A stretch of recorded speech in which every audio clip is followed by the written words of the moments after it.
yakubwiye ati tuzabonane, ugize amahirwe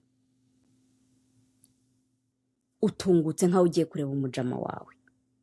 Dufite uburyo twihuza n'abo dushaka kubabo, ni uku networkinga tu.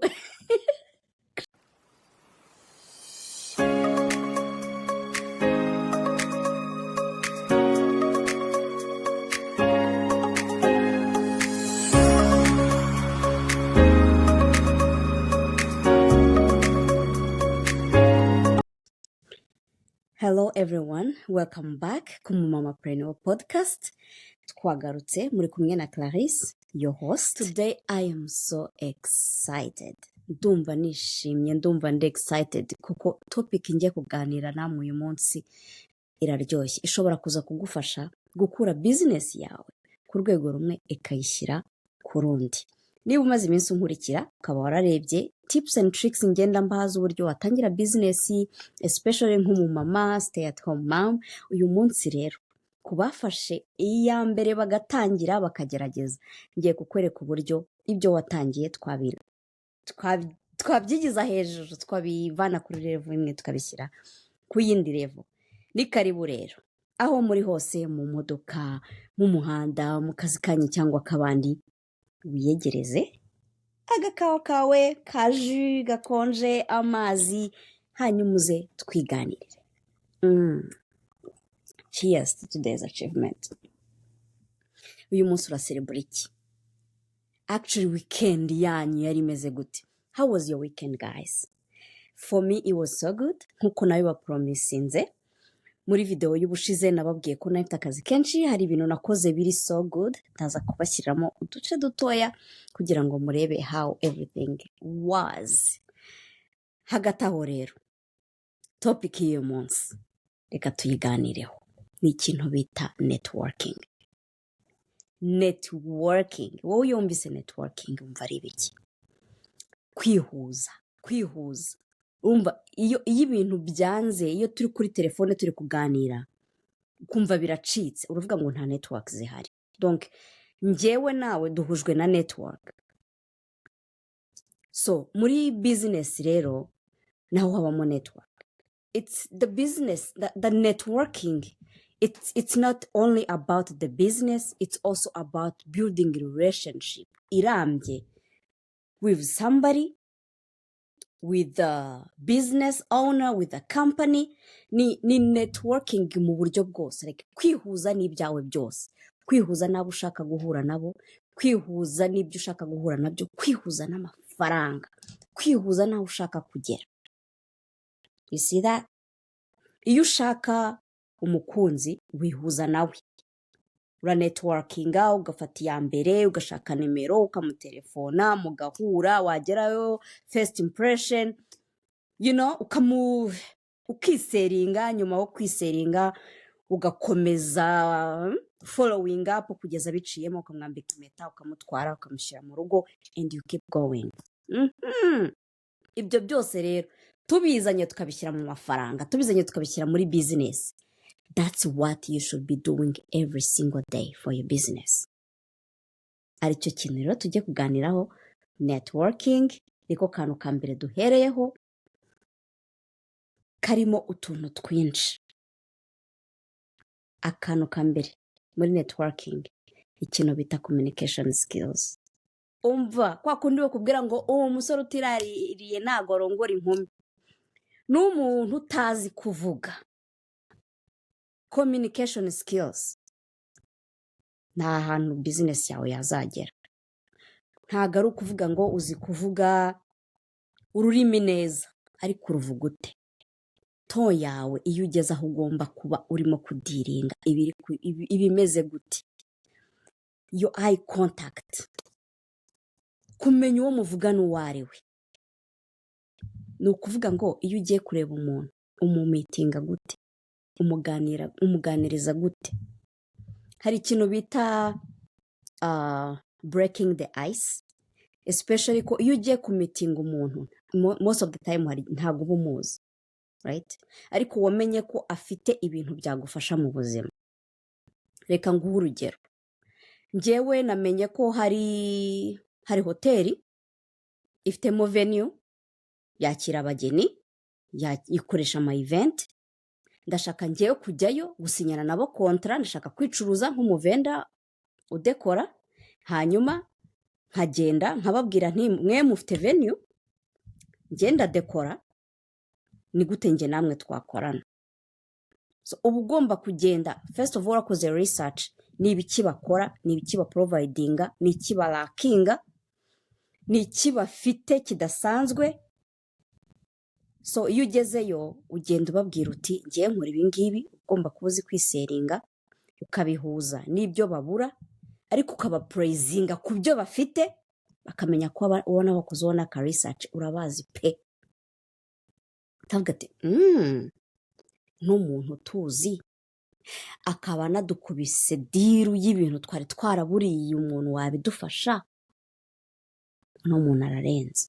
Bahita baguha amatwi bakicara, bahita kubwira ati you know what, actually manager uri in charge w'ibyo bintu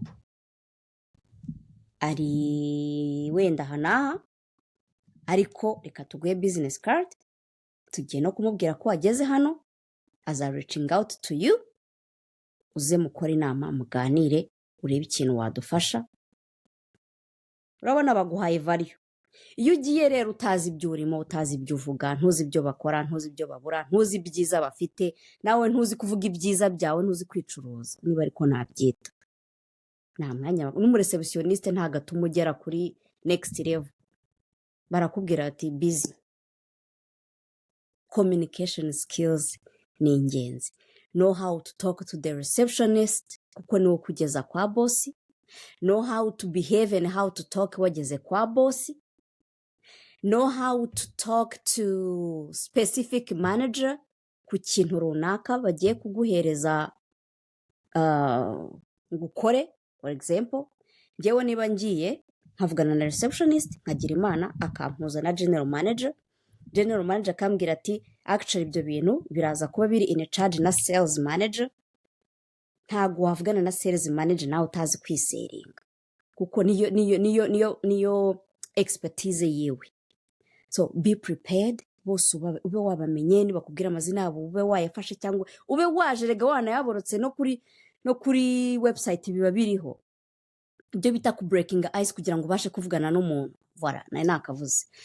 Ushobora no kumubwira uti actually nari na visite website yanyu ejo bundi muherutse hostinga event yabaye popular hano muri quartier, nabonye sales manager Frank niwe wari urimo gutya na gutya, nabonye bamuhaye review imeze gutya na gutya. Ahita avuga ati uno muntu ararenze. From there ahita akubwira n'ibyo utarukeneye kumva, byose amakuru yose ahita yaguhereza, then ugahita ubona ahantu uri bumuhere useringamo ibyawe. Byarankoreye, I'm talking from fact. Urumva nta kintu na kimwe mvuga hano ntabonye. So I did it, it worked for me, kandi ndabizi neza ko nawe byakuwokingira. So learn how to talk, ugerageze ukora ama exercise. Niba kugenda in person bikikugora cyangwa utarabimetriza, gerageza uhere kuri digital networking online. Join Facebook groups z'abantu mufite same business, ujye urebamo abantu batangiye mbere yawe bamaze imyaka 20-30 bakora, bari bo wiyegereza. Learn to give before you ask for help or before you ask for somebody. Gerageza engaging, shaka icyo utanga, komanta kuri business zabo, bahe good review, bavugishe, liking ibyo bapostinga. They will see your name, they will be curious to know who you are. Umunsi warishinza uti ntago bazavuga no. Give mu gihe ugitegereje, learn, bakoreho research, umenye uburyo bameze, uburyo bahendoringa ibintu, uburyo bavuga, ku buryo nutangira kuvugana nawe uzabuze uri kuvugisha uware. Don't keep stalking muri rusange. Facebook groups zirahelpinga, and TikTok zigiraho ama video, aba entrepreneurs benshi ukuntu bakora ibintu byabo. Hari igihe umuntu azagahita afata story, hari igihe aba ari live akivuga akavuga ibyo akora. Donc follow them, ureba abo bari bo, and then nibirangiza nkuko njya mbivuga, slide in their DMs ubabwire icyo ugomba kubabwira. Do not go to somebody ugiye kugira icyo umusaba uzi ko afite icyo akurusha nta mwanya agira, you just say hi and you disappear. What is hi? Uzi ko n'abasikama batatwandikira hi? Uzi ko akubwira ibintu nka miliyoni? Do not hi people. Don't hi people. Business oriented people, they do not respond to hi messages. Hi what? Ni brother wawe? No, that's not how it's supposed to be. So do not hi people. Muhe message, nurangiza umubwire icyo wamushakiraga, umubwire everything in details. Don't be too long, short but meaningful messages. Ako ngako ni kamwe ka communication. Agakurikiyeho rero, how do you show up? Niba yakwemereye, yakubwiye ati tuzabonane, ugize amahirwe, show up nk'umuntu ugiye mu kazi.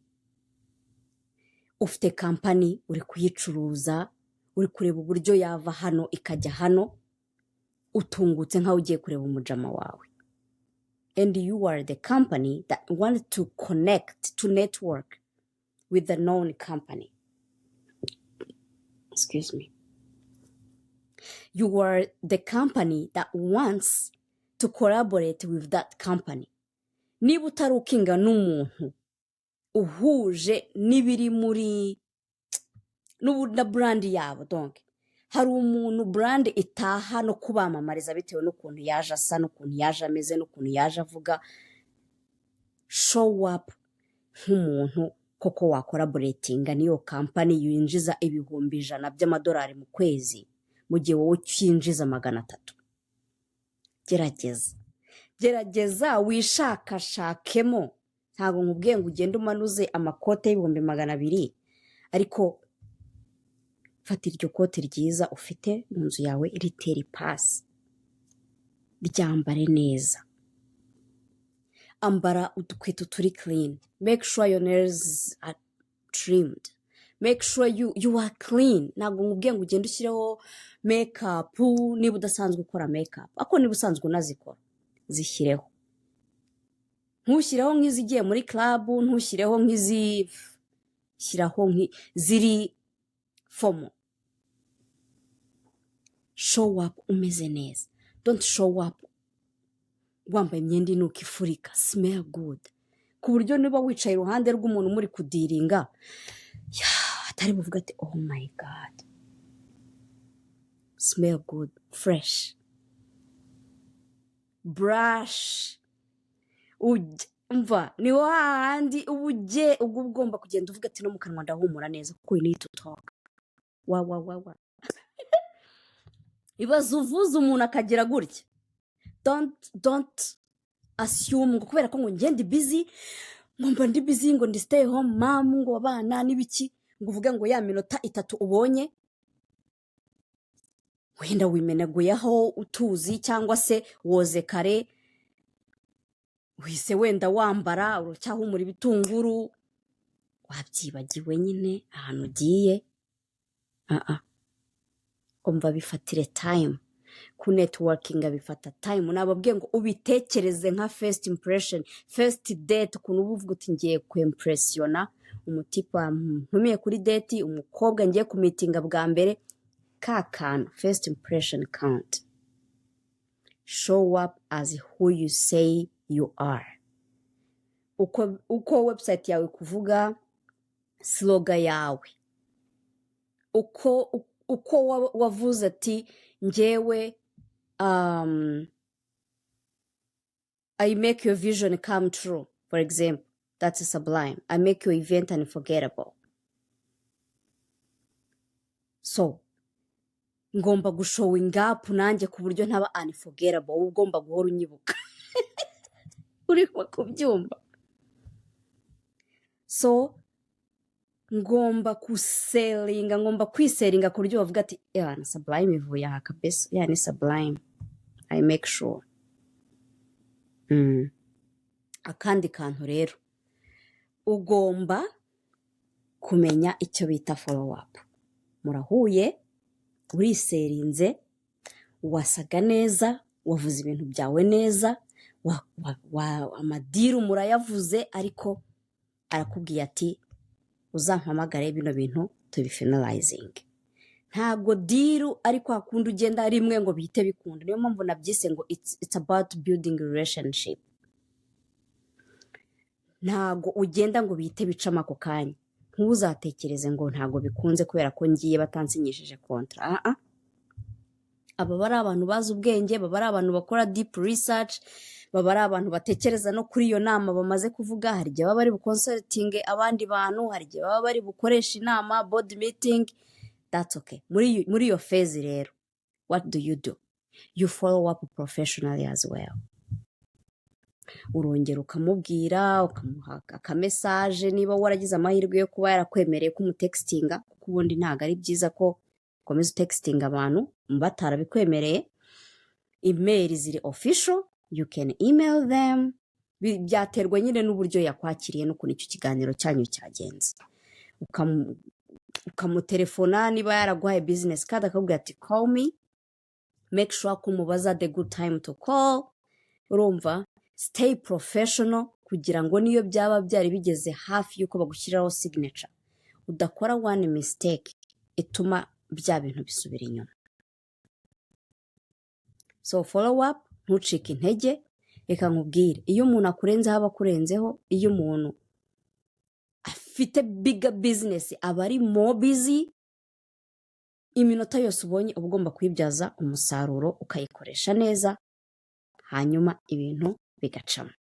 Njyewe rero ibi byose ndi kubabwira ndimo kubibabwira nk'umuntu uba warabigerageje kandi biba byarakoreye. So njyewe nigeze kugira venue ntubatse ntanakodesha, ariko kubera ko batrustinze Sublime ko twagira imikoranire, njyewe mbonye umukiriya, kuko abantu benshi barambwiraga ati venue bakandangisha akambaza niba nta venue nabarangira, kandi ngenda dekora gusa, ariko bakambwira ati nta sare. So maze kubona ibyo bintu naravuze, you know what, actually bino bintu nabimonetiza. Njyewe ndagenda networkinga na hoteli muri quartier, tugirana imikoranire yuko mbonye umukiriya wanjye nakoresha sare yabo nkabaha percentage, cyangwa nabo babona umukiriya wa sare yabo bagakoresha services za Sublime bakampa percentage kuri venue yabo, right? Kandi ubwo na Sublime yakoze akazi, urimo kubibona. So mo hagati aho ngaho njyewe mfite venue, ntafite nka venue ntakodesheje, ariko mushobora kubonaho pourcentage zinanya avantage, nta maintenance nakoze yayo, nta ikirininze, nta kintu na kimwe. Ibyo nibyo bita leveraging your resources, byaturutse muri networking. Iyo abantu bamaze kukumenya bakakwizera, at this point hari venue njyewe nshobora kubukinga nkanjye nkaba nabona discount kubera yuko ngende Sublime. So umukiriya wanjye niba aje akambwira ati ndashaka kundekorera ariko hari na venue, njyewe nkaba namubwira ni okay, you use Sublime, I find you discount from this venue. So ndafashije. Mbye ni nakubwira ngo you give so you can get. Ko ikiganza kidatanga ntago kireceiving. Umuntu uhora ibintu bye byose ni gutya ni wowe ntacyo ufite cyo kuwiringa to give, you will not receive. So you give one, you receive more, if that makes sense. Ikindi rero navuga ni uburyo ibyo bintu bifasha, bifungura mu mutwe, uhura n'abantu benshi batandukanye. Urugero ndaza wenda kubashyiramo video dutoya y'ahantu nagiye networkinga. By the way, kuri ya gahunda nagize yejo bundi kwa gatandatu, the mini expo, nayigiyemo kubera networking. Njyewe nayijyanywemo n'umudamu w'umuketara umaze imyaka hano akora business more than 25 years yo guketaringa. Batanga ibiryo, bafite n'aba bartender. So njyewe naramubonye, mbona yuko ari umuntu nshobora kwinjirira nkavuga ati this business, this event industry ishobora ishobora kumfasha kwinjiramo nkabyumva neza kuko aho aba bartender bari, aho abateka bari n'abadekora baba bahari. That's how I connected with her. Ndagenda ndamwaproachinga, aramenya, areba page yanjye, like she was so excited. Umunsi the mini expo yaje, yaranshatse nyine arambaza niba ndi available, you know. Ndavuga ati ndi available kabisa. And then I showed up, and guess what? I gained ikintu bita business visibility. Umva muri quartier yose abantu nari menyerewe wenda ko abanyarwanda ari bo banzi kuko it was I started like small business. Kwa kundi utangira muri quartier ukamenywa na bene wanyu, ukamenywa na friends, ukamenywa na community. But for now, I thank God ko the business is for the local ya quartier nyine kwa ya city. You see? Abantu baravuga bati, oh my God, wa muntu wa everybody's like, you did this, can I have your card? Nahavuye business card zanjye zose. Abantu bose baza kuri table yanjye, they were so wowed and impressed. Like, ndavuga nk'ubiyo ntaza hano sinakuba mpombye. Aho twakora expo, the venue owner my agreement, contract, ibintu byabo ngo ngende misome ndebe, and then we find a way how we can collaborate and do business together. Tekereza rero iyo na showing up nka Sublime, da showing up, go show up, mugende like find your network and connect yourself with that. You see that? So icyo nababwira cyo nuko networking irakora, iragufasha. It's not about akakanya nonaha, but it's a long term relationship. Icyo urimo kubiba nonaha uzagisarura next week, next month, next 2 years, you never know. Ngewe ahantu ngeze ubu ngubu ni ibintu mba naratangiye nko kubiba nka last year. Ngenda mbonamo ibintu byinshi biri free mentors, free advisors, free stuff, kubera ko I gave my time away. Natanze icyo mfite. Sell yourself with what you have and attract people. Make people trust you. Sell yourself. Give something. Get something. See? You can DM me, ngewe ndi freestyle, ntago ni komplika. Ushobora kunyandikira ukambwira ati nkeneye bino, nkeneye kunsobanurira bino, I'm okay. Niba ubona nabikoraho topic y'ubutaha, I'm okay. Yeah. So, uyu munsi rero reka nsoreze hano. I was so happy to connect with you today, and I hope this helps. Iki kiganiro niba wagikunze, ushaka umundi muntu ugiha sharing kugira ngo tutazajya growing twenyine. Ikindi subscribe. Ndabizi ko hari abantu batureba batara subscribinga, nukuri musubscribing. Kandi ikindi murebe ikiganiro mukirangiza, please. We love you so much. Bye bye. See you next time.